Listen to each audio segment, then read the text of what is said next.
மாணவர்கள் அனைவருக்கும் இனிய இந்நேர வணக்கம். இன்னும் ஒரு காணொலியில் மாணவர்களை சந்திக்கின்றோம். எமது காணொலியில் கடந்த வருடம் இடம்பெற்ற கணக்கெடு வினாபத்திரத்தில் வினா இலக்கம் 30 வரைக்கும் கலந்துரையாடி இருந்தோம். இன்றைய தினம் அதனுடைய தொடர்ச்சியாக வினா இலக்கம் 31 50 வரையுமான வினாக்களை கலந்துரையாட இருக்கிறோம். அதே நேரம் மாணவர்களுக்கு ஒரு முக்கியமான அறிவித்தல்.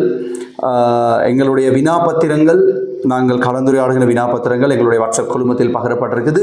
எனவே அந்த வினாபத்திரங்களை தரவிறக்கம் செய்து கட்டாயம் செய்து பார்த்த பிறகு இந்த காணொலிகளை பார்வையிடுமாறு நாங்கள் கேட்டுக்கொள்கின்றோம். நாங்கள் வினா இலக்கம் 31க்கு வருவோம். வினா இலக்கம் 31, நிறுவனம் ஒன்றின் பல நடவடிக்கைகள் கீழே தரப்பட்டுள்ளன. ABCDன்னு சொல்லி 4 விஷயங்கள் தரப்பட்டு மேலேயுள்ள ஒவ்வொரு நடவடிக்கையிலும் செல்வாக்கு செலுத்தும் மிகவும் பொருத்தமான சூழல் காரணி எது என்பது வினா. முதலாவது A, பொது நோக்குடைய நிதி கூட்டுகளை தயாரிக்கும் போது பொருத்தமான கணக்கெட்டு கொள்கைகளை தெரிவு செய்தல். பொருத்தமான கணக்கெட்டு கொள்கைகளை தெரிவு செய்து பொது நோக்கம் கொண்ட நிதி கூட்டுகளை தயாரித்தல் என்பது முக்கியமாக தொழில் தகமை, இல்லைன்னு சொன்னால் நுட்பம் மற்றும் தொழில்சார் சூழலோடு சம்பந்தப்பட்ட விஷயம். இந்த வருட பரீட்சை வினாவில் தொழில் தகமை என்ற சொல் பயன்படுத்தியிருந்ததால் நாங்கள் அதை ஆன்சராக எடுத்துக்கிறோம். எனவே ஸ்டேட்மெண்ட் A தொழில் தகமை சூழலோடு சம்பந்தப்பட்டது. B, உள்நாட்டு இறைவரி திணைக்கள சட்டத்தின் ஏற்பாடுகளுக்கு அமைய வரி பொறுப்பினை மதிப்பிடுதல். எங்களுடைய வரி பொறுப்பினை மதிப்பிடும் பொழுது உள்நாட்டு இறைவரி திணைக்கள சட்டத்தை நாங்கள் பின்பற்றுறோம். இது சட்டச்சூழலோடு சம்பந்தப்பட்ட விஷயமாக இருக்கும். சட்டச்சூழல். C, ஸ்டேட்மெண்ட் C, கொடுக்கல் வாங்கல்களை பதிவதற்கு கணினிமயப்படுத்தப்பட்ட கணக்கெடு மென்பொருட்களை சாஃப்ட்வேர்ஸ் மூலமாக நாங்கள் கணக்கெடு நடவடிக்கைகளை முன்னெடுக்கிறோம். எங்களுக்கு தெரியும் இது தொழில்நுட்பத்தோடு சம்பந்தப்பட்ட விஷயம். எனவே தொழில்நுட்ப சூழல். ரைட். ஸ்டேட்மெண்ட் D நாங்கள் பார்ப்போம். சந்தை விலைகளின் மாற்றத்தினை கருத்தில் கொண்டு கட்டிடங்களை மீள் மதிப்பீடு செய்தல்.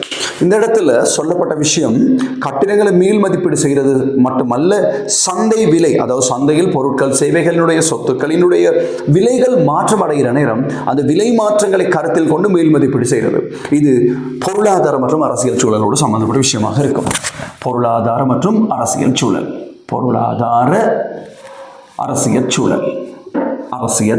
ரைட்.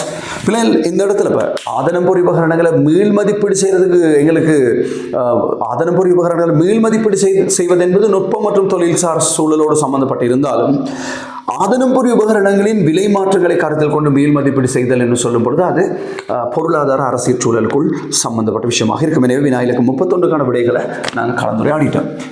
வினா இலக்கம் 32வது வினா, தனி வியாபாரி ஒருவரின் நிதி கூற்றுகளிலிருந்து பின்வரும் தகவல்கள் பிரித்தெடுக்கப்பட்டன. ஆரம்ப, இறுதி, மொத்த சொத்து பொறுப்புகள். மேலதிக தகவல்கள் 2 தகவல்கள் தரப்பட்டிருக்கு. அந்த 2 தகவல்களுக்கு பிறகு வினா இலக்கம் ஆனாவன 2 வினாக்கள். முதலாவது வினா, இந்த மேற்குறிப்பிட்ட கொடுக்கல் வாங்கல்களை வியாபார சொத்துக்கள், பொறுப்புகள் மற்றும் உரிமையாண்மையில் மேற்படி 2 கொடுக்கல் வாங்கல்களும் ஏற்படுத்தும் தாக்கத்தினை சகசாய பெறுமதியுடன் குறிப்பிடுகிறேன்னு சொல்லியிருக்கிறாங்க. நான் பார்ப்போம் பிள்ளைகள், கொடுக்கல் வாங்கல் இலக்கம் தரப்பட்டிருக்கு. சொத்துக்கள்,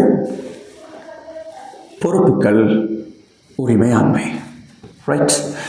முதலாவது பாருங்க, முதலாவது கொடுக்கல் வாங்கலை நாங்கள் பார்ப்போம். முதலாவது கொடுக்கல் வாங்கல், உரிமையாளரினால் அவரின் சொந்த நிதியிலிருந்து வணிகத்தின் வியாபார கடன் கொடுத்தோர் ஒருவருக்கு 50,000 செலுத்தப்பட்டது. உரிமையாளருடைய சொந்த பணத்தை கடன் கொடுத்தோருடைய கடனை தீர்ப்பதற்காக செலுத்துகிறார். எனவே ஒரு பக்கம் நிறுவனத்தினுடைய வியாபார கடன் கொடுத்தோர் என்ற பொறுப்பு குறையும், மறுபக்கம் உரிமையாளருடைய உரிமையாண்மை அதிகரிக்கும் 50 ரூபாவால். இரண்டாவது கொடுக்கல் வாங்கல் தரப்பட்டிருக்கு பாருங்க பிள்ளைகள். வியாபாரத்தின் சொத்துக்கள், பொறுப்புகள் மற்றும் உரிமையாளரால் 100,000 கிரயமான பொருட்கள் அவரின் சொந்த பாவனைக்காக எடுத்துக்கொள்ளப்பட்டது. இது பொருள் பற்று. எனவே இருப்புகள் கிரயத்தின் அளவால் குறையும் 100,000. அதே போல உரிமையாளருடைய உரிமையாண்மை குறையும், பற்றுக்களால் உரிமையாண்மை குறையும் 100,000. வினா இலக்கம் ஆனாவுக்கான விடைகளாக இந்த விடை இருக்கும். ஆனா சொத்துக்களில் மாற்றம் இல்லை, பொறுப்பு 50,000 குறைய, உரிமையாண்மை 50,000 அதிகரிக்கும். இந்த விளக்கம் இங்க பார்த்துக்கொள்ளலாம். அதே போல அதில் ஆனாவில் முதலாவது விஷயம் தான் அது. இரண்டாவது விஷயத்தை எடுத்துக்கிறீங்கன்னு சொன்னால், இரண்டாவது கொடுக்கல் வாங்கல் சொத்து 100,000 குறைவடைய, உரிமையாண்மையும் 100,000 குறைவடையும். Right, okay. இந்த 32 இந்த விடையை நீங்கள் அவதானிச்சு கொள்ளலாம். இரண்டாவது வினா, ஆவண்ணா வினா. இவ்வணிகத்தின் 31/3/2024 முடிவடையும் வர்றதுக்கான லாபம் எவ்வளவு? தேறிய சொத்து அதிகரிப்பு முறையில் லாபம் கேட்கப்பட்டிருக்கு பிள்ளைகள். லாபம் சமன் இறுதி உரிமையாண்மை சக ஆரம்ப உரிமையாண்மை சக பற்று சய மேலதிக மூலதனம். அவங்களுக்கு தெரியும், அங்க தரப்பட்டிருக்கு பாருங்க, சொத்துக்கள், மொத்த சொத்துக்கள் இறுதியில் 800,000, பொறுப்புகள் 450. சொத்துக்கள் இருந்து பொறுப்புகளை கழித்தீங்கன்னு சொன்னா தேறிய சொத்து கிடைக்கும். அப்ப இறுதி தேறிய சொத்து 350. ஆரம்ப தேறிய சொத்து, ஆரம்ப சொத்துக்கள் 600, ஆரம்ப பொறுப்புகள் 325. 600 325 கழிச்சிங்கன்னா 275 இறுதி தேறிய சொத்து, ஆரம்ப தேறிய சொத்து. இதோட நாங்கள் கூட்டணும் காலப்பகுதியில் உரிமையாளருடைய பற்றுக்கள் 100,000 கிரைமான இருப்புகளை பற்றி இருக்கிறார். அதே போல மேலதிக மூலதனமிடல், கடன் கொடுத்தோருக்காக உரிமையாளருடைய சொந்த பணம் செலுத்தப்பட்டு 50,000. ஆகவே இந்த சீராக்கங்களை நீங்கள் செய்து என்று சொன்னால் உங்களுக்கு கிடைக்க போகிற விட காலப்பகுதிக்கான லாபம் ரூபாய் 125 ரூபாய் காலப்பகுதிக்கான லாபம். எனவே வினா இலக்கம் ஆவண்ணா அதற்கான விடையாக வரப்போகிறது ரூபாய் 125. அதில் பார்த்தீங்கன்னு சொன்னால் ரூபாய் 1000 தரப்பட்டிருக்கிறதால நீங்கள் 125 போடலாம். ரூபாய் 1000 தரப்படாத பட்சத்தில் நீங்கள் முழு தொகையையும், அதாவது 125,000 என்று நீங்கள் முழுமையாக எழுத வேண்டும். 32வது கேள்வியை நாங்கள் டிஸ்கஸ் பண்ணிட்டோம். வினா இலக்கம் 33க்கு நாங்கள் வருவோம். பின்வரும் 4 கொடுக்கல் வாங்கல்களும் தளபாடங்களை உற்பத்தி செய்யும் வணிகம் ஒன்றில் 31/3/2024 முடிவடையும் மாதத்தில் இடம்பெற்றவையாகும். ABCDன்னு சொல்லி 4 விஷயங்கள் தரப்பட்டு மேலுள்ள ஒவ்வொரு கொடுக்கல் வாங்கல்களையும் பதிவு செய்வதற்கு பயன்படுத்தப்பட்ட மூல பதிவேட்டினை குறிப்பிடுக. நாங்கள் பார்ப்போம். 4 கொடுக்கல் வாங்கல தளபாடங்களை உற்பத்தி செய்யும் வணிகம். நீங்கள் ஹைலைட் பண்ண வேண்டிய விஷயம் தளபாடங்களை உற்பத்தி செய்கிற வணிகம். 31/3/2024 முடிவடையும் மாதத்தில் இடம்பெற்ற கொடுக்கல் வாங்கன்னு சொல்லி முதலாவது, கஜனிடம் 2.5 மில்லியனுக்கான பலகைகள் கடனுக்கு கொள்வனவு செய்யப்பட்டது. பலகைகள் என்பது பிரதான மூலப்பொருள். மூலப்பொருட்களை கடனுக்கு கொள்வனவு செய்யும் பொழுது அதனை பதிவு செய்வதற்கான மூலஈடு கொள்வனவு நாளேடு.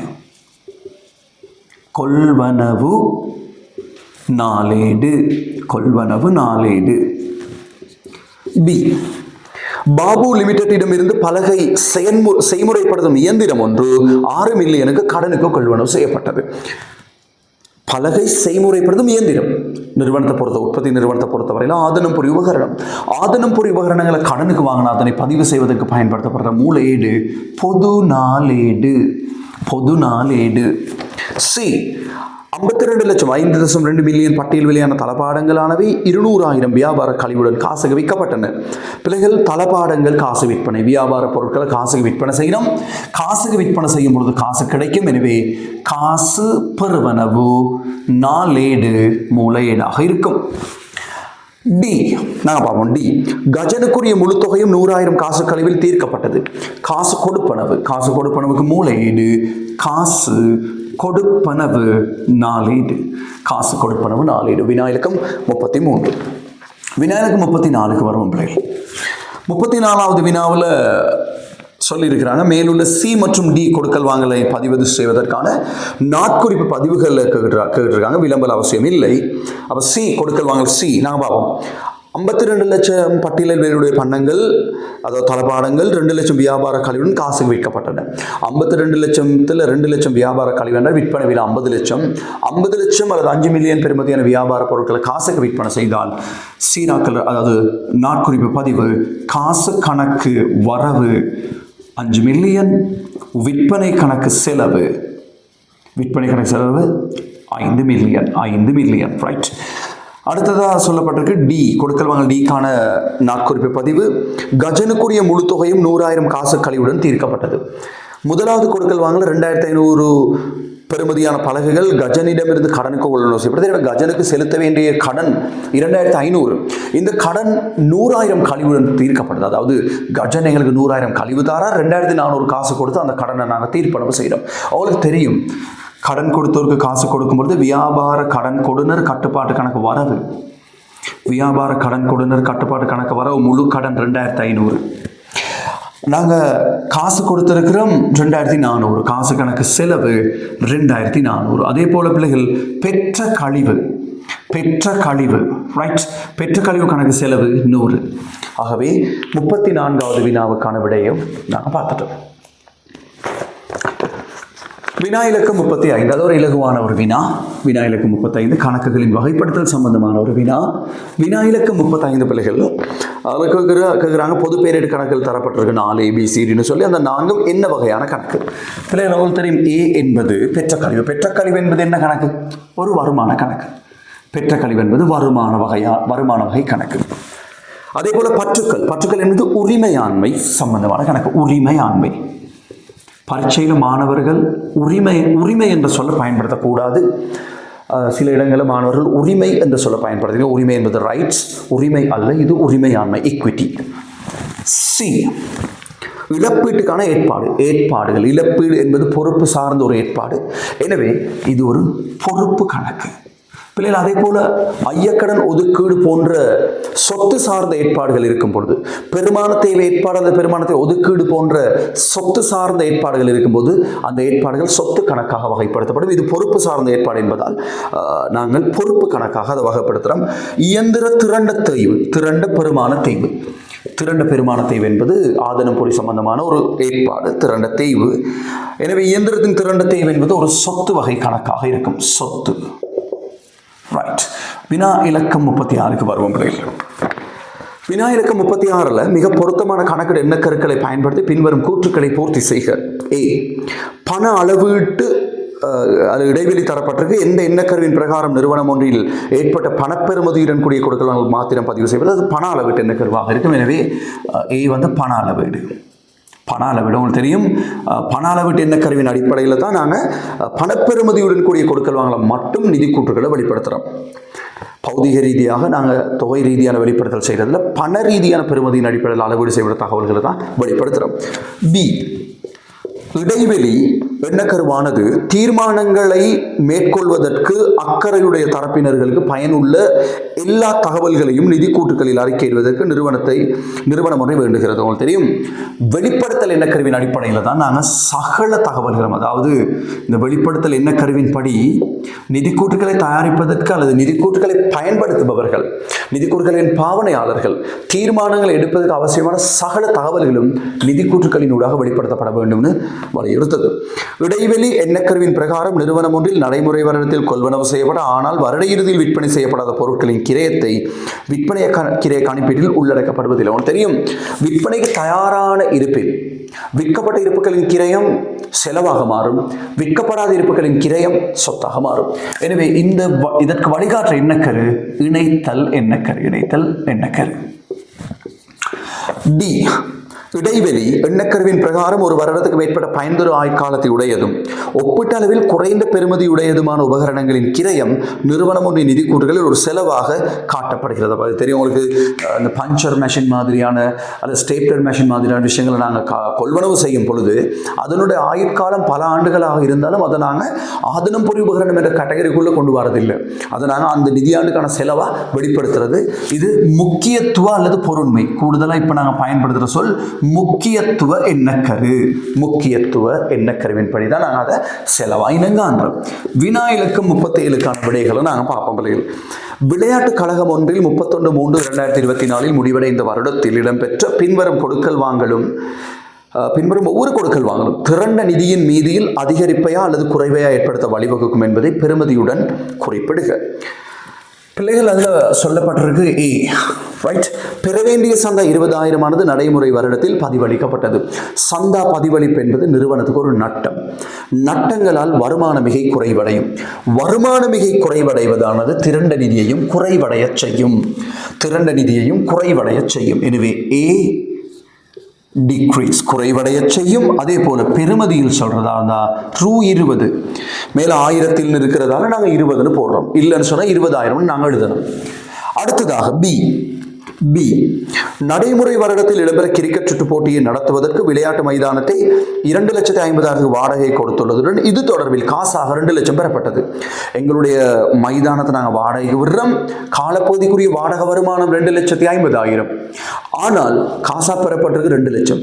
நாங்கள் லாப நோக்கமற்ற நிறுவனங்களின் வருமான செலவுகளை இனங்காணும் போது கூட அட்டூர் அடிப்படையில் தான் நாங்கள் இனங்காண்டது. எனவே காலப்பகுதிக்கான வருமானம் 2,50,000. வருமானங்களால் உங்களுக்கு தெரியும், வருமானம் மிகை அதிகரிக்கும். வருமான மிகை அதிகரிப்பது திரண்ட நிதியை அதிகரிக்க செய்யும். எனவே ரூபாய் 250 என்பது ஆன்சராக இருக்கும். வினா இலக்கம் 38க்கு வருவோம். பொருத்தமான சொற்பதங்களை பயன்படுத்தி பங்குடைமையின் தொடர்புடைய பங்குடைமையோடு சம்பந்தப்பட்ட பின்வரும் கூற்றுகளை பூரணப்படுத்த சொல்றாங்க. ஏபிசின்னு சொல்லி 3 விஷயங்கள். முதலாவது, பங்குடைமை ஒன்றின் மாறும் உரிமையாண்மையானது பங்காளர்களின் இடைவெளி கணக்கில் பதியப்படும். அவங்களுக்கு தெரியும், பங்குடைமை வணிகங்களை நாங்கள் தற்பொழுது பயன்படுத்துகிற அல்லது பராமரிக்கிற பிரதான உரிமையாண்மை சார்ந்த 2 கணக்குகள் இருக்கு. ஒன்று நடைமுறை கணக்கு, இன்னொன்று மூலதன கணக்கு. பங்காளருடைய மாறும் உரிமையினை பதிவு செய்வதற்கு பயன்படுத்துறது நடைமுறை கணக்கு. நிலையான உரிமையாண்மையினை பதிவு செய்வதற்கு பயன்படுத்தப்படுறது மூலதன கணக்கு. எனவே பங்காளருடைய மாறும் உரிமையினை பதிவு செய்கின்ற கணக்கு நடைமுறை கணக்கு. எனவே ஏக்கான விட நடைமுறை கணக்கு. அப்போ உங்களுக்கு தெரியணும், நிலையான உரிமையினை பதிவு செய்கிறது மூலதன கணக்கு. இரண்டாவது பி, பங்காளர்கள் பங்குடைமையிலிருந்து இளைப்பாறும் போது 1890ஆம் ஆண்டு பங்குடைமை கட்டளை சட்டத்தின் பிரிவு இடைவெளியின் படி தீர்க்கப்படாத மீதில் வருடாந்தம் 5% வட்டி பெறுவதற்கு உரித்துடையவன். தெரியும், ஒரு பங்காளர் பங்குடைமையிலிருந்து விலகின பிறகு அவருக்கு சேர வேண்டிய உரிமையாண்மையை கடன் கணக்கு மாற்றுவமா இருந்தா அந்த கடனுக்கு குறைந்தபட்சம் 5% வட்டி வழங்கணும்னு சொல்லி பங்குடைமை கட்டளை சட்டத்தின் 42வது பிரிவு வலியுறுத்தது. அதே நேரம் பிள்ளைகள், ஒரு பங்காளராக இருக்கும் பொழுது கடன் கொடுத்திருந்தா அந்த கடனுக்கான வட்டி சம்பந்தமா அக்ரிமெண்ட்ல எதுவும் ஏற்பாடுகள் இல்லைன்னு சொன்னா 24ஆம் பிரிவின்படி குறைந்தபட்சம் 5% வட்டி வழங்கப்பட வேண்டும். சி, பங்குடைமை வணிகத்தின் ஆயுட்கால ஆகக்கூடிய பங்காளரின் எண்ணிக்கை இடைவெளி சட்டத்தின்படி இடைவெளியாக மட்டுப்படுத்தப்பட்டது. உங்களுக்கு தெரியும், பங்குடைமை கட்டளை சட்டம் சொல்லுது பங்காளருடைய இழிவு எண்ணிக்கை 2 என்று சொல்லி. 2007ஆம் ஆண்டு 7ஆம் இலக்க கம்பெனி சட்டத்தின்படி உச்ச எண்ணிக்கை வரையறுக்கப்படுது 20ன்னு சொல்லி. எனவே முதலாவது 2007ஆம் ஆண்டு 7ஆம் இலக்க கம்பெனி சட்டம் தான் பங்காளருடைய எண்ணிக்கையை உச்ச எண்ணிக்கையை வரையறுக்குது. பங்காளருடைய உச்ச எண்ணிக்கை இந்த சட்டத்தின்படி பங்காளருடைய உச்ச எண்ணிக்கை எத்தனை? 20 வரையறை செய்கிறது. எனவே வினா இலக்கம் 38க்கான ஆன்சரை நாங்கள் பார்த்துட்டோம். பிள்ளைகள் 39வது வினா அது பங்குடைமையோடு சம்பந்தப்பட்ட வினாக்களாக இருக்கும். 39வது வினா பிள்ளைகள் நாம் பார்ப்போம். 39வது வினாவுக்கான விடைகள். அமலனும் விமலனும் பங்குடைமை ஒன்றை எழுத்து மூலமான உடன்படிக்கையை நடத்தினர். முக்கியமான விஷயம், எழுத்து மூலமான உடன்படிக்கை இன்றி.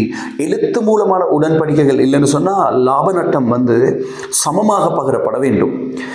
சமிலன் 1/4/2024 1 மில்லியன் காசையும் 2 மில்லியன் பெறுமதியான நிலத்தையும் முதலீடு செய்து பங்குடைமையில் சேர்ந்து கொண்டார்.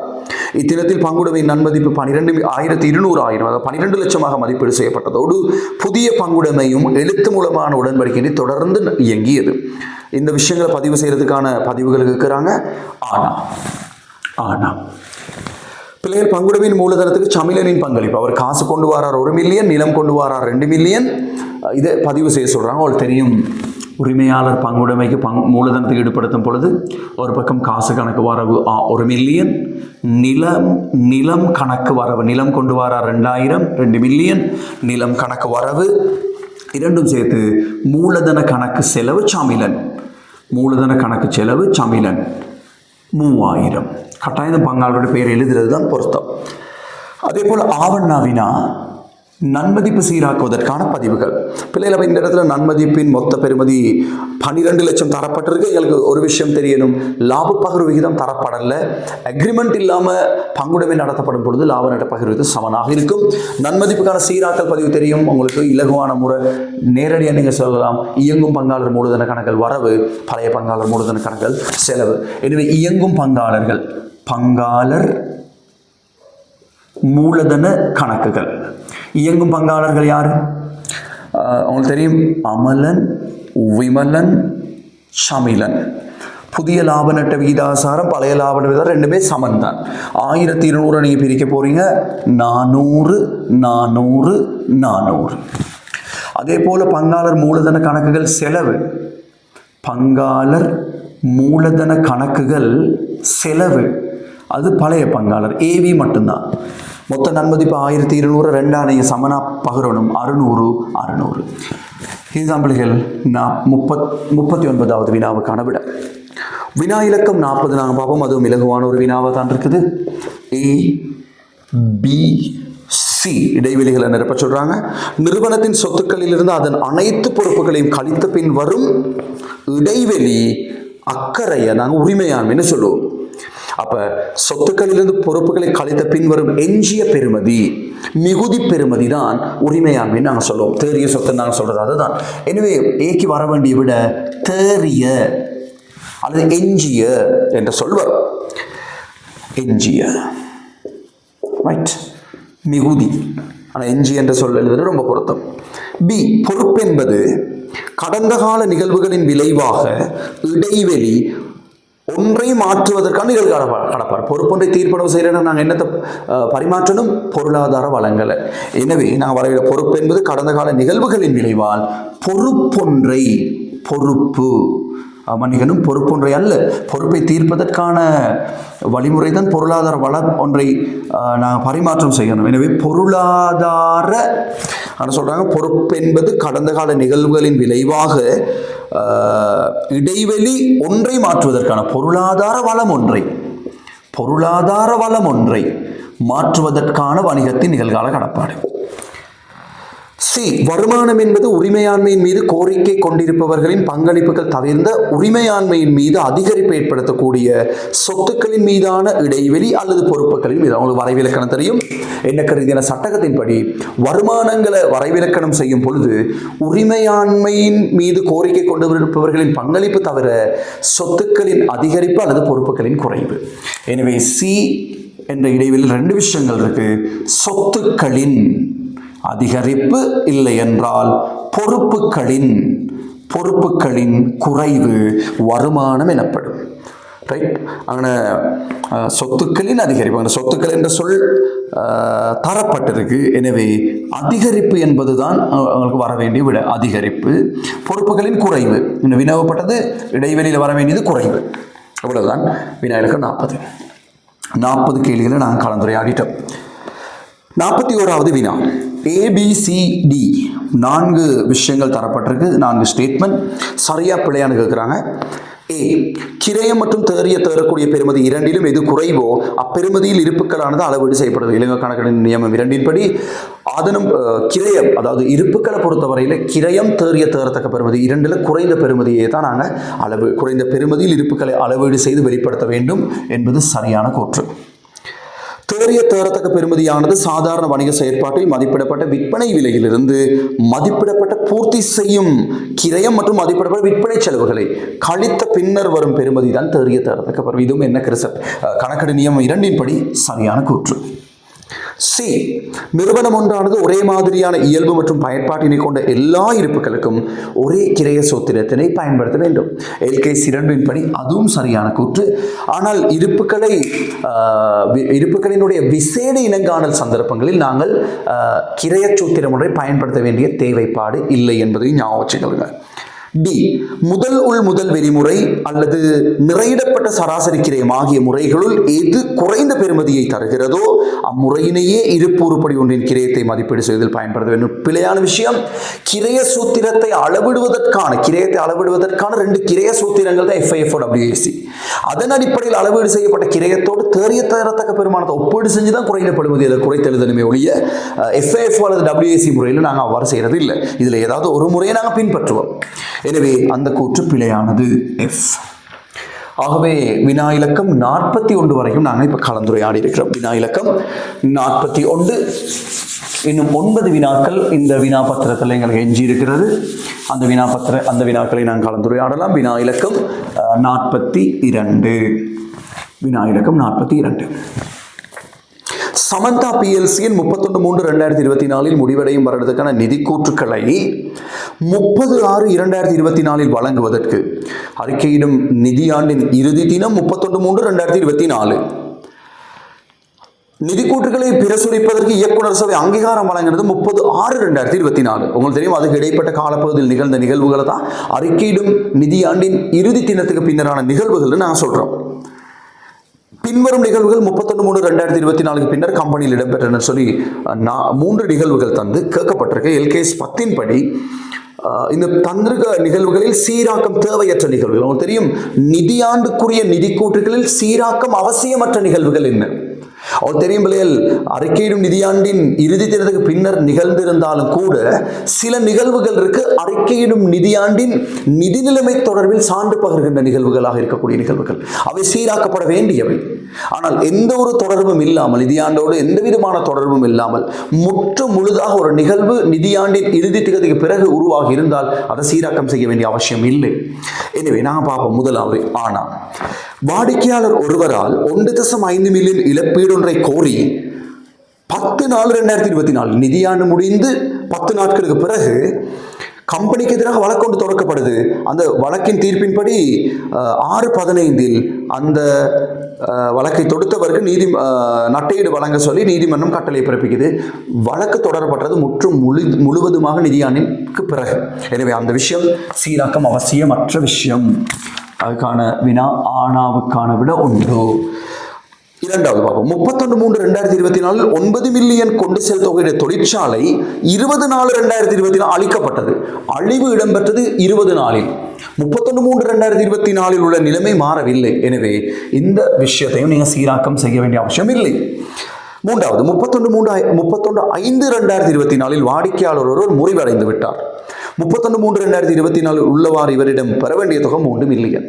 31/3/2024 உள்ள வாடிக்கையாளர் அந்த நிதியாண்டுக்கான நிதி கூற்றுக்களை தயாரிப்பதற்கு முன்னரே முறிவடைகின்றார் என்றால் அந்த தொகையை அறவிட முடியாதனால் அல்லது வியாபார வருமதிகளின் மதிப்பு குறைப்பு நட்டமாக சீராக்க வேண்டும். எனவே அது சீராக்க வேண்டிய நிகழ்வு. எனவே இங்கே அவசியம் வராது. ஆவண்ணா மேற்படி சீராக்கக்கூடிய நிகழ்வை அல்லது நிகழ்வுகளை கருத்தில் கொண்ட பின்னர் 31/3/2024 உள்ளவர சரியான சொத்துக்கள் எவ்வளவு, சரியான பொறுப்புகள் எவ்வளவு, சொத்து பொறுப்பு. பிள்ளைகள் இப்போ பாருங்க, நேரத்தோடு தந்திருக்காங்க. 31/3/2024 சொத்துக்கள் 60 மில்லியன், பொறுப்புகள் 25 மில்லியன்.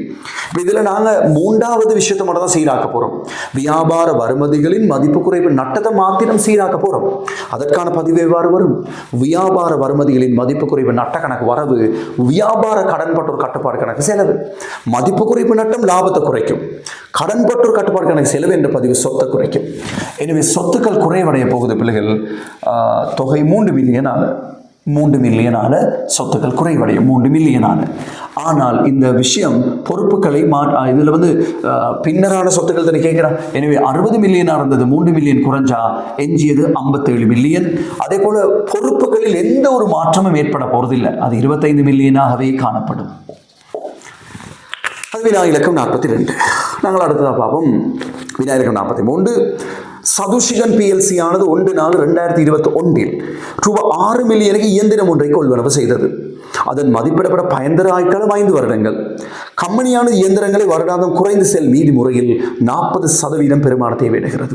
1/4/2023 கம்பெனியானது இயந்திரத்தின் பெருமானத்தை முறையை நேர்கோட்டு முறைக்கு மாற்றியது. பிள்ளைகள், பெருமானத்தை முறையை குன்றும் நிலுவை முறையிலிருந்து நேர்கோட்டு முறைக்கு மாற்றுறதுக்கு நாங்கள் சொல்லுவோம் கணக்கீடு கொள்கை மாற்றமா, கணக்கீடு மதிப்பீடு மாற்றமா? கொஞ்சம் யோசிச்சு பாருங்க. இதை நாங்கள் சொல்லுவோம் மதிப்பீடுகளில் ஏற்பட மாற்றம். 2 வருஷம் பாவிச்ச பிறகுதான் எங்களுக்கு தெரியும், இல்லை இந்த முறையை விட நாங்கள் நேர்கோட்டு முறையில் பெருமானத்தை செஞ்சால் தான் சரியான பெருமானத்தை கண்டுபிடிக்கலாம்னு சொல்லி. எனவே இது கணக்கீட்டு மதிப்பீட்டு மாற்றம்.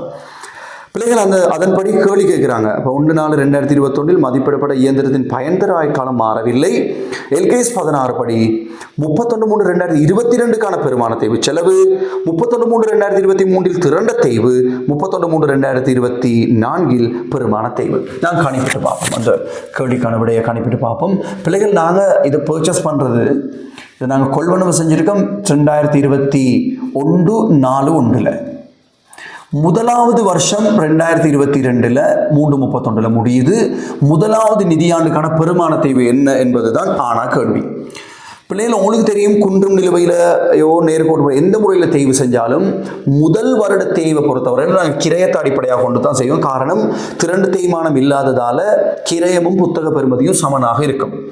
எனவே 6000 பெறுமதியான சொத்துக்கு பெருமான தேய்வு சதவீதம் 40%. எனவே முதலாவது வருஷத்துக்கான பெருமான தேய்வு 2.4 மில்லியன், 24 லட்சம்.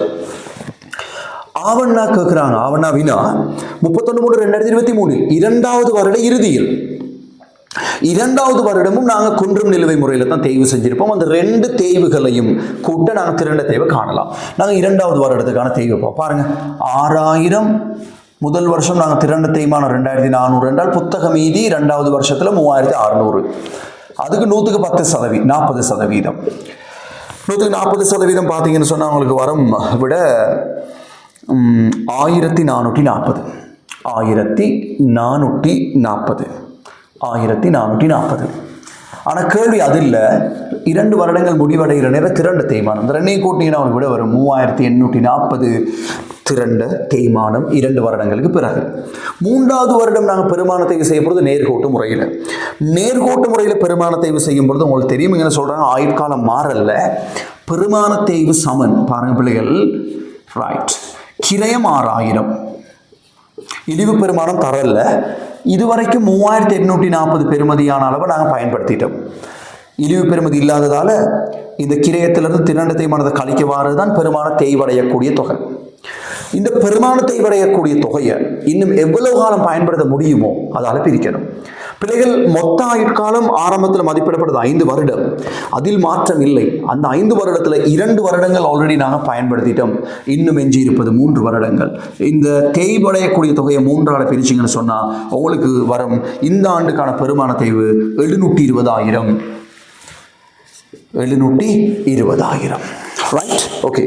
வினா இலக்கம் 45 SLFRS 15ஓடு சம்பந்தப்பட்ட ஒரு வினா இலக்கம் 45 மணிகனும் 44 ABCD இந்த 4 விஷயங்கள் தரப்பட்டு சொல்றாங்க. SLFRS 15 படி வாடிக்கையாளர்களுடனான ஒப்பந்தங்களில் இருந்தான வருமானத்தின்படி பின்வரும் ஒவ்வொரு கூற்றும் உண்மையா அல்லது பொய்யா? A. வாடிக்கையாளர் ஒருவருக்கு உறுதியளிக்கப்பட்ட பொருள் அல்லது சேவையை வழங்குவதன் மூலம் செயற்றுடன் கடப்பாட்டினை திருப்தி செய்யும் பொழுது நிறுவனம் வருமானத்தை இனங்காண வேண்டும். உங்களுக்கு SLFRS 15 படி நிறுவனம் எப்பொழுது வருமானத்தை இனங்காணணும்? 5S மாடல், அதாவது 5 படிமுறை மாதிரி நீங்க படிச்சிருப்பீங்க.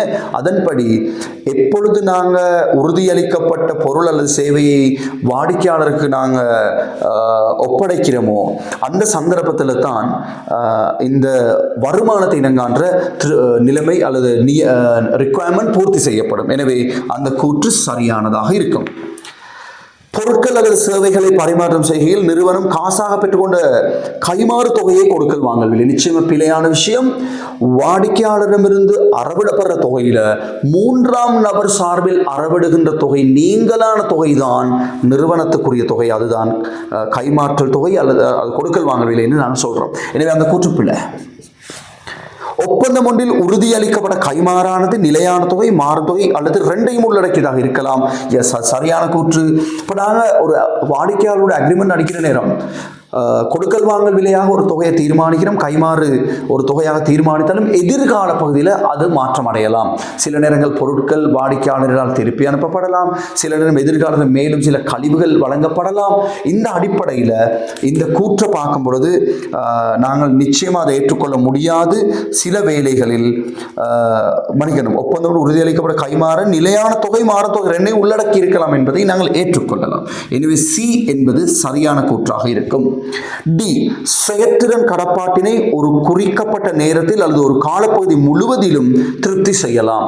நிறுவனம் வாடிக்கையாளருடன் ஏற்படுத்திக் கொண்ட ஒப்பந்தத்தில் குறிப்பிடப்படுகின்ற செயற்பாட்டு கடப்பாட்டினை ஒரே தடவையிலோ அல்லது காலப்பகுதி முழுவதும் திருப்தி செய்யலாம்.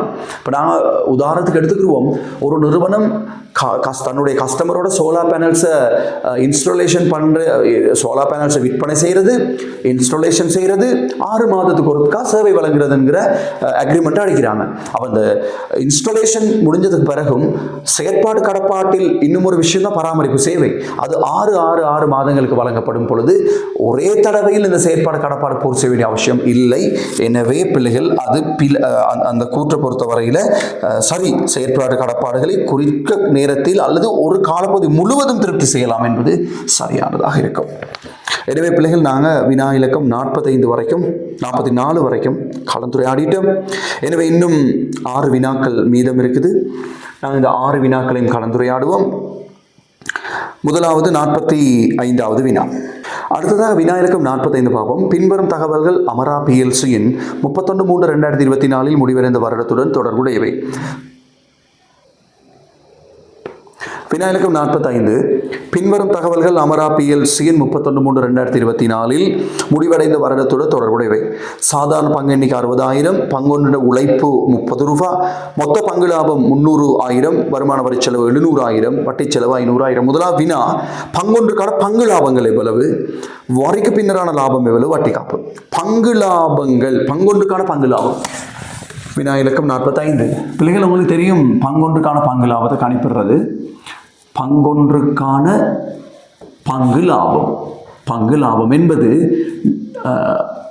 நிதியாண்டுக்கான மொத்த பங்கு லாபத்தை பங்குகளின் எண்ணிக்கையால் பிரிக்கணும். நிதியாண்டுக்கான மொத்த பங்கு லாபம் 300,000 தரப்பட்டிருக்கு பிள்ளைகள். பங்குகளின் எண்ணிக்கையும் திறந்திருக்கிறாங்க 60,000. நேரடி கேள்வி இது, ரைட்? ஆகவே சுருக்கடின்னு சொன்னால் ₹5 ரூபாய் பங்கொன்றுக்கான பங்கு லாபம்.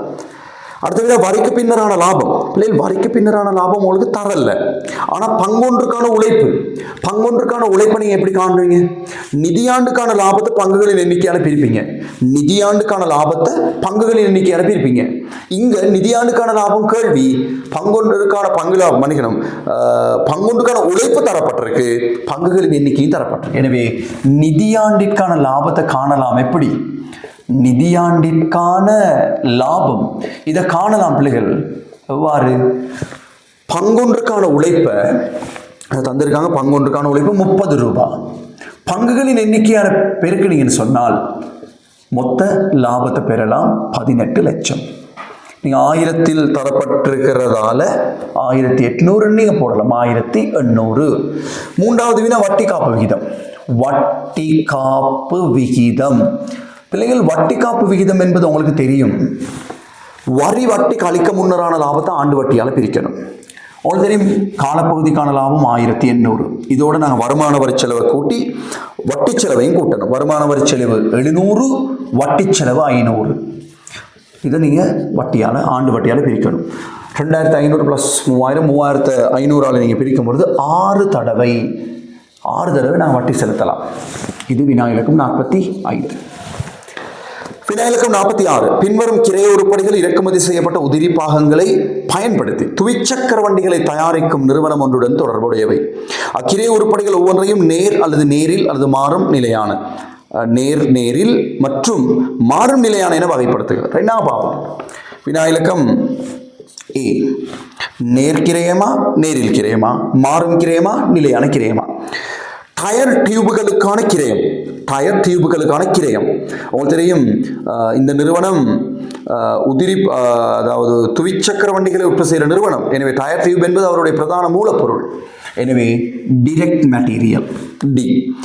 வேரியபிளா ஃபிக்ஸ்டான கேட்குறாங்க, மாறுமா நிலையானதா? அவங்களுக்கு தெரியும் டயர் டியூப்கள் என்பது வாகனங்களின் அல்லது துவிச்சக்கர வண்டி உற்பத்திகளின் எண்ணிக்கை கூடும் பொழுது கூடிக்கிட்டே போகும். எனவே வேரியபிள், மாறும் கிரயம். பி. தயாரிக்கும் ஊழியர்களின் மாதாந்த கூலி. தயாரிக்கும் ஊழியருக்கு வழங்குற கூலி உங்களுக்கு தெரியும் நேர்கூலி, டிரெக்ட் வேஜ், நேர்கூலி. ஆனால் இது மாதாந்த அடிப்படையில் வழங்கும் பொழுது மாறும் நேர்கூலியாக இருக்காது, நிலையான நேர்கூலியாக இருக்கும். மாதத்துக்கு இவ்வளவு. சி. தயார் செய்யும் பகுதி மேற்பார்வையாளரின் மாத சம்பளம். மேற்பார்வையாளருக்கு வழங்குறது நேரில் கூலி, எனவே இன்டிரெக்ட் வேஜ். அதே நேரம் இவருக்கு வழங்குறது மாத அடிப்படையில் எனும் பொழுது கால அடிப்படையில் வழங்குறதால அது உற்பத்தி அலகுகளின் அடிப்படையில் வழங்குறது இல்லை, நிலையான கிரயம். கிரீஸ் மற்றும் எண்ணெயின் கிரயங்கள் அது ஒரு நேரில் மூலப்பொருள் தெரியும், அது நேரில் மூலப்பொருள், நேரில் மூலப்பொருள். அதே நேரம் உற்பத்தி அலகுகளுக்கேற்ப இது மாற்றம் அடைவதால மாறும் நேர்க்கிரயமாக இதை எடுத்துக்கொள்ள முடியும். இது வினா இலக்கம் 46வது விடை. வினா இலக்கம் 47. உற்பத்தி வணிகம் ஒன்றின் கிரயங்கள் தொடர்பான பின்வரும் ஒவ்வொரு கூற்றும் உண்மையா பொய்யா? உற்பத்தி வணிகம் ஒன்றின் கிரயங்கள், ரைட்? உற்பத்தி வணிகம் ஒன்றின் கிரயங்கள் தொடர்பில் உண்மையா பொய்யான்னு கேட்கிறாங்க. ரைட், நான் பார்ப்போம். கிரய உருப்படியுடன் குறிப்பிட்டு அடையாளம் காணக்கூடிய கிரயங்கள் மேந்தலைகளாக காணப்படுகின்றன. நிச்சயமா அது பிழையான விஷயம். காரணம் என்னன்னு சொன்னா, கிரய உருப்படியுடன் குறிப்பிட்டு அடையாளம் காணக்கூடிய நேர்கிரயங்களும் இருக்கு, நேரில் கிரயங்களும் இருக்கு. எனவே அது மேந்தலைகள் என்பது பிற. அதுலேயும் மேந்தலைகளை பொறுத்தவரையில் குறிப்பிட்ட இனங்காணக்கூடிய மேந்தலைகளும் இருக்கு, மாறும் மேந்தலைகள், இனங்காண முடியாத மேந்தலைகள், நிலையான மேந்தலைகளும் இருக்கு. எனவே அந்த கூற்றுப்பில நிறுவனம் ஒன்றினால் பயன்படுத்தப்படும் மூலப்பொருள் உருப்படிகளின் தொகையும் பெறுமதியும் களஞ்சிய பேரேட்டில் பதியப்படுகிறது. உங்களுக்கு தெரியும், பந்தாயாட்டை களஞ்சிய பேரேட்டில் நீங்கள் படிச்சிருப்பீங்க. களஞ்சிய பேரேட்டில் மூலப்பொருள் சம்பந்தமான தகவல்களை வெளிப்படுத்தும் போது தொகை ரீதியாகவும் அளவு ரீதியாகவும் வெளிப்படுத்துகிறோம். எனவே சரியான கூற்று. தொடர்புடைய வீச்சினுள் உற்பத்தி மட்டத்தில் ஏற்படும் அதிகரிப்பு அல்லது குறைவு காரணமாக நிலையான மேந்தல்கள் மாறுவதில்லை. சரிதானே?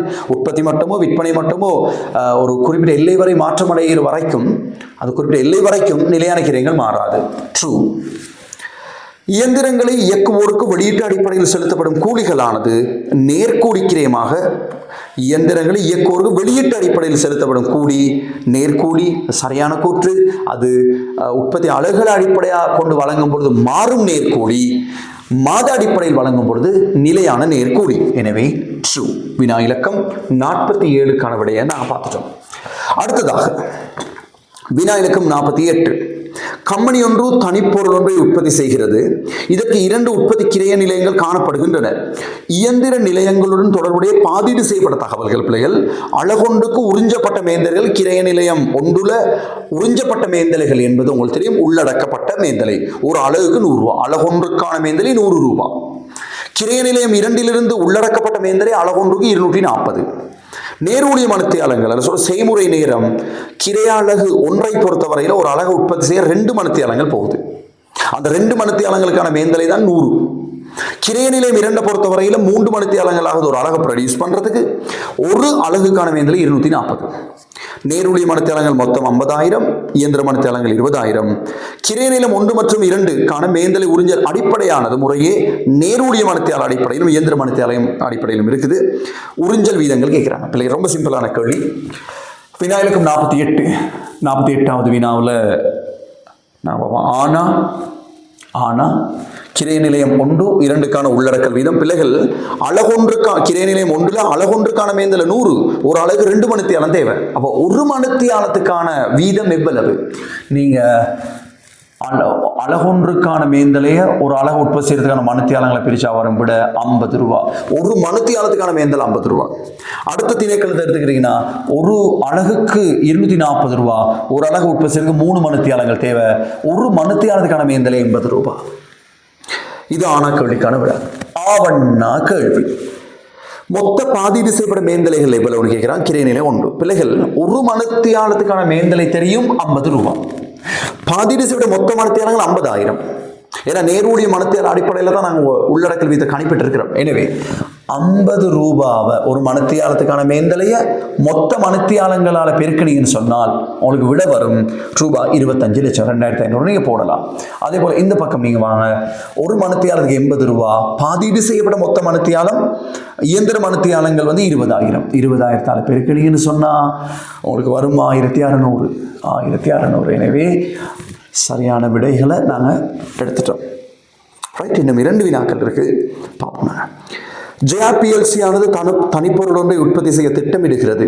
கம்பெனியின் மதிப்பிடப்பட்ட செயற்பாடு மட்டும் 18,000 அலகுகள். கம்பெனியின் எதிர்பார்க்கும் சமப்பாட்டு புள்ளி அதாவது BEP 10,000. எதிர்பார்க்கும் விற்பனை விலை அலகொன்றுக்கு 80. ரைட். எதிர்பார்க்கும் விற்பனை விலை அலகொன்றுக்கு 80. விற்பனை பங்களிப்பு வீதம் 25. விற்பனை விலையில் பங்களிப்பு 25%. முதலாவது வினா அலகொன்றுக்கான மாறும் கிரையம் எவ்வளோன்னு கேட்குறாங்க. பிள்ளைகள் அலகொன்றின் விற்பனை விலை 80, அதில் 25% பங்களிப்பாக இருந்தால் 75% மாறும் கிரையம். எனவே முதலாவது வினாவுக்கான ஆன்சரை நாங்கள் எடுக்க போகிறோம். யூனிட் வேரியபிள் காஸ்ட் அதாவது வேரியபிள் காஸ்ட் பெர் யூனிட் 80 ரூபாய் விற்பனை விலை, அதில் 100க்கு 75% மாறும் கிரையம். எனவே ரூபாய் 60 அலகொன்றுக்கான மாறும் கிரையம் 60 ரூபாய். ஆனா வினாவுக்கான விட. ரைட். ஆவண்ணா மொத்த நிலையான கிரயம் கேட்டிருக்காங்க. பிள்ளைகள் உங்களுக்கு ஒரு கன்செப்ட் ஒன்று தெரியும். மொத்த நிலையான கிரயம் அதாவது சமப்பாட்டு புள்ளி வெளியீட்டு மட்டத்தில் பங்களிப்பும் நிலையான கிரயமும் சமன். பங்களிப்பு நிலையான கிரயமும் சமனாக இருந்தால் தானே லாபம் பூச்சியமாக இருக்கும். அப்போ உங்களுக்கு மிக இலகுவாக காணலாம். சமப்பாட்டு புள்ளி அலகுகள் தெரியும் 10,000. அலகொன்றுக்கான பங்களிப்பை நீங்கள் காணலாம். விற்பனை விலை 80 ரூபாவில் 60 ரூபா மாறும் கிரயம் என்றால் 20 ரூபாய் தான் அலகொன்றுக்கான பங்களிப்பு. எனவே சமப்பாட்டு புள்ளி அலகுகள் 10,000, ஒரு அலகுக்கான பங்களிப்பு 20 என்று சொன்னால் 20 என்று சொன்னால் 2 லட்சம் ரூபாய். 2 லட்சம் ரூபாய் நிலையான கிரயம். சமப்பாட்டு புள்ளி அலகுகள் 10,000, அலகொன்றுக்கான பங்களிப்பு. அப்ப சமப்பாட்டு புள்ளியில் பங்களிப்பு எவ்வளவு? 2 லட்சம். சமப்பாட்டு புள்ளியில் பங்களிப்பு தான் சமப்பாட்டு புள்ளியில் நிலையான கிரயத்துக்கு சமனா இருக்கிற விஷயம். கேள்வி: 18,000 அலகுகள் செயற்பாட்டு மட்டத்தில் மொத்த கிரயம் யாது? 18,000 அலகு செயற்பாட்டு மட்டத்தில் மொத்த கிரயம். மொத்த கிரயம் என்பது நிலையான கிரயத்தையும் மாறும் கிரயத்தையும் கூட்ட வார விட. உங்களுக்கு தெரியும் 200,000 என்னது? நிலையான கிரயம் 200,000. மாறும் கிரயத்தை நீங்க காணலாம். 18,000 அலகுகளை உற்பத்தி செய்ய போறோம். அலகொன்றுக்கான மாறும் கிரயம் 60 என்று சொன்னால் இதை ரெண்டு நீங்க கூட்டலாம். அதை பெருக்கி நீங்க சொன்னா 1080, 10,80,000 வரும். அதோட 200,000 கூட்டினீங்கன்னா 1280. எனவே பிள்ளைகள் சரியான ஆன்சர் 1280. செயற்பாடு மட்டும் 15,000 அலகுகளாக இருப்பின் லாபம் எவ்வளவு? பிள்ளைகள் லாபத்துக்கான மிக இலகுவான சமன்பாடு உங்களுக்கு தெரியும். என்னது? உங்களுக்கு தெரியும், சமப்பாட்டு புள்ளி அலகுகள் தெரியும். நான் 15,000 அலகுகள் உற்பத்தி செய்ய மாதிரி பாதுகாப்பு எல்லை அலகுகள் தெரியும் 5,000. பாதுகாப்பு எல்லை அலகுகளை அலகு பங்களிப்பால பெருக்கினீங்கன்னா அலகு பங்களிப்பு எவ்வளவு? 20 ரூபாய். ஏன் இப்படி சொல்றோம்? சமப்பாட்டு புள்ளிக்கு பிறகு நாங்கள் விற்கிற ஒவ்வொரு அலகுக்கும் மாறும் கிரயத்தை மட்டும் நாங்கள் ஈடு செஞ்சா போதும், பங்களிப்பு முழுக்க லாபம். எனவே 5,000 அலகுகள் பாதுகாப்பு இல்லை, அதற்குரிய பங்களிப்பு எவ்வளவுன்னு பார்த்தீங்கன்னா அது லாபத்துக்கு சமனாக இருக்கும் 100,000 ரூபாய். லாபம் 100,000 ரூபாய். ஆகவே நாங்கள் இறுதி வினாவுக்கு வந்துட்டோம். இறுதி வினா 50வது வினா. நிறுவனம் ஒன்று 5 மில்லியன் கிரயமான சுற்றுச்சூழலுக்கு ஏற்ற இயந்திரம் ஒன்றை கொள்வனவு செய்வதற்கு எண்ணுகிறது. இவ்வியந்திரத்தின் பயன்தரு ஆயுட்காலம் மற்றும் இழிவு பெருமானம் 10 வருடங்கள் 400,000. இயந்திரத்துக்கு நேர்கோட்டு முறையில் பெருமானத்தை செய்யப்படுகிறது. இந்த இயந்திரத்திலிருந்து எதிர்பார்க்கப்பட்ட வருடாந்த தேரிய காசு பாய்ச்சல் 625. திரும்ப பெறும் காலம், பேபேக் பீரியட் எவ்வளவுன்னு கேட்கிறாங்க. பிள்ளைகள் உங்களுக்கு தெரியும், இந்த பேபேக் பீரியடை காணலாம்.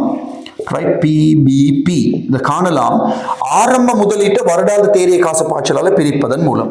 ஆரம்ப முதலீடு 5,000, வருடாந்த தேரிய செயற்பாட்டு காசு பாய்ச்சல் 625. சுருக்குங்க பார்ப்போம். வருடங்கள் வரும் உங்களுக்கு ஆன்சர். உட்பாய்ச்சல் 625 தானே. 8 வருடங்கள். 8 வருடங்கள் ஆரம்ப முதலீட்டை திரும்ப பெறலாம். ஆவண்ணா கேள்வி. கணக்கிட்டு வருவாய் வீதம், accounting rate of return ARR கேட்குறாங்க. சராசரி முதலீட்டின் அடிப்படையில். பிள்ளைகள் பாருங்க, ARR காண்ற சமன்பாடு உங்களுக்கு தெரியும். அந்த காலப்பகுதி முழுவதற்குமான சராசரி தேரிய லாபத்தின் கீழ் சராசரி முதலீடு. பிள்ளைகள் உங்களுக்கு லாபம் தரல, ஆனால் காசு பாய்ச்சல் தந்திருக்கிறாங்க. காசு பாய்ச்சல் பயன்படுத்தி லாபம் காண்ற முறை உங்களுக்கு தெரியும் தானே. நான் இந்த இடத்துல அந்த விஷயத்தை பார்க்குறேன். பாருங்க, எங்களுக்கு காசு பாய்ச்சல் தந்திருக்காங்க, வருடாந்த காசு பாய்ச்சல் தந்திருக்காங்க. காசு பாய்ச்சல் தந்து வருடாந்த லாபம் கேட்டா காசு பாய்ச்சலோட இருந்து நீங்க என்ன செய்யணும்? பெருமானத்தை கழிக்கணும். காசு பாய்ச்சல் 625 பிள்ளைகள். பெருமானத்தை உங்களுக்கு தரல, ஆனால் பெருமானத்தை காண்றதுக்கு தகவல் இருக்கு. எப்படி? கிரயம் 5,000, இழிவு பெறுமதி 400, பயன்தரு ஆயுட்காலம் 10 வருஷம். பயன்தரு ஆயுட்காலம் 10 வருஷம். அப்போ 5,000 400 கழிப்பட 4,600, 10 460. 460 கழிச்சிங்கன்னா உங்களுக்கு லாபம் கிடைக்கும். அப்போ லாபம் கிடைக்கும் வழியில் 165. இது எல்லா வருஷத்துக்கும் சமன். இங்கே ஒவ்வொரு வருஷத்துக்கான காசு பாய்ச்சல்கள் மாறல, அதால லாபமும் மாறல. எனவே அந்த 10 வருஷம் முழுக்க ஒரு வருஷத்துக்கான லாபம் 165. அந்த சராசரி லாபம் 165 கீழ் சராசரி முதலீடு. சராசரி முதலீடு என்பது ஆரம்ப முதலீட்டின் இழிவு பெறுமதியை கூட்டி 2ஆல பிரிப்பீங்க. ஆரம்ப முதலீடு 5,000, இறுதி முதலீடு 400, 2ஐயும் கூட்டி 2ஆ பிரிச்சா 2,700.